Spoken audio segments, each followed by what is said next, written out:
Ciao! I wanted to share a recipe with you that I made for dinner the other night. I had only 3 ingredients sitting in my fridge that really it was time to use them up in a recipe, and so I came up with this soup. And not only is it warm and comforting since these days are getting colder, but it is really hearty and filling with all the vegetables and the creaminess of the potatoes. And the best part are there are little baby meatballs in this soup. I mean, who doesn't love little baby meatballs? Let me show you how to put the soup together. Pronto? Allora andiamo a cucinare.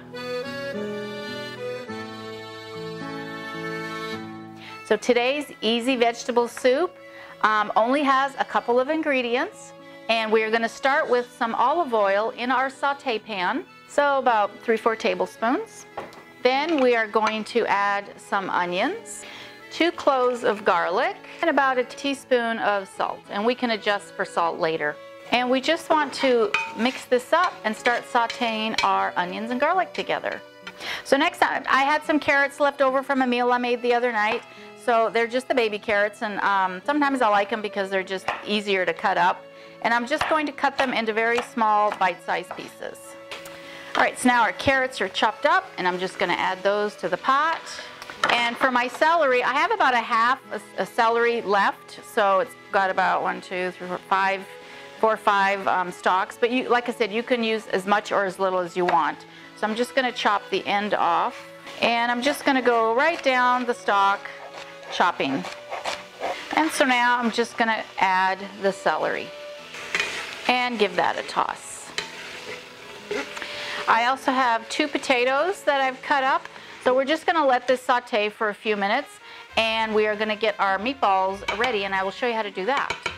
So to make the meatballs, again, you know, you could add whatever spices you like, but I've got about a pound of meat here, and I'm going to add about a teaspoon of salt, about a half a teaspoon of pepper,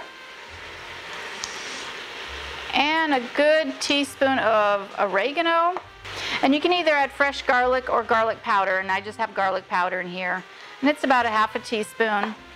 And then I also like to add some Panko breadcrumbs, and that's just going to help bring in some of the moisture from the soup and make it nice and creamy as well. And then Parmesan cheese, like I said, never can have too much. So I'm going to grate about a 1/4 cup. All right, so now we're just going to go ahead and mix this up until it's all well combined. So after the vegetables have cooked for about 5 or 10 minutes, we're going to go ahead and add our broth. And you can add whatever kind of broth you like. I'm adding some chicken broth, but if you wanted to do vegetable broth or beef broth, that's totally fine. I'm adding 4 cups of broth.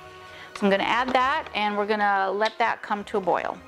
So once our broth comes to a boil or it starts getting hot, we can start adding the meatballs in. And I like to make them small. You can make them whatever size you want. I know the smaller you make it, the longer it takes for you to make the meatballs. But I usually just grab some meat, and then on the back of my hand, I just make little meatballs, and then I just drop them in. And just roll around and drop them in. And you don't have to worry about stirring this while you do it. It is hot enough that the meatballs will cook. I just kind of try to stagger them a little bit all over the place. I don't put it in one place.